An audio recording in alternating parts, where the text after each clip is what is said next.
Pemirsa, malam pergantian tahun 2021, 3 ruang terbuka publik di Tabanan akan ditutup. Langkah ini diambil untuk mencegah timbulnya kerumunan saat malam perayaan Tahun Baru.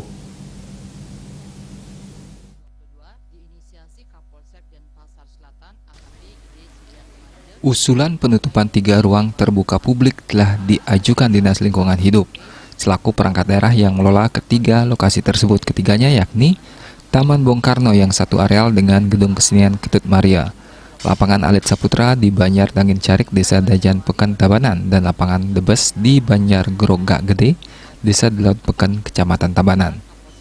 Rencana penutupan tersebut dikatakan Kepala Dinas Lingkungan Hidup Tabanan, Imade Subagio, terus dimatangkan dan koordinasi dengan semua pemangku kebijakan terkait, termasuk saat ini pihaknya masih menunggu instruksi lebih lanjut dalam bentuk surat atau edaran dari Satuan Tugas Penanganan COVID-19 tingkat kabupaten.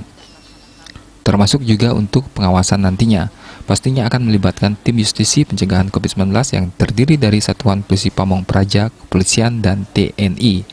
Terkait pembatasan kegiatan selama Natal dan Tahun Baru, kali ini juga sempat ditegaskan Sekretaris Daerah Sekda Tabanan Gede Susile kepada seluruh staf di lingkungan pemerintah Kabupaten Tabanan saat memimpin apel bulanan.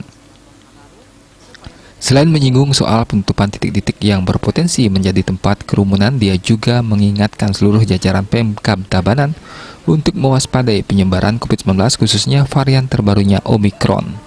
Bahkan Pemkab Tabanan telah meminta seluruh kepala organisasi perangkat daerah OPD, setingkat kepala dinas dan kepala badan untuk menginstruksikan agar seluruh pegawai dilarang cuti Nataru.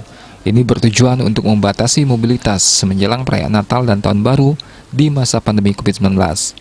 Kebijakan tersebut juga tertuang dalam surat edaran yang diterbitkan Menteri Pendayagunaan Aparatur Negara dan Reformasi Birokrasi Menpan RB nomor 26 tahun 2021 tentang pembatasan kegiatan bepergian ke luar negeri dan cuti bagi pegawai aparatur sipil negara ASN selama Hari Raya Natal dan Tahun Baru di masa pandemi. Kebijakan ini berlaku mulai 24 Desember hingga 2 Januari 2022 mendatang. Puspawati, Bali Pos melaporkan.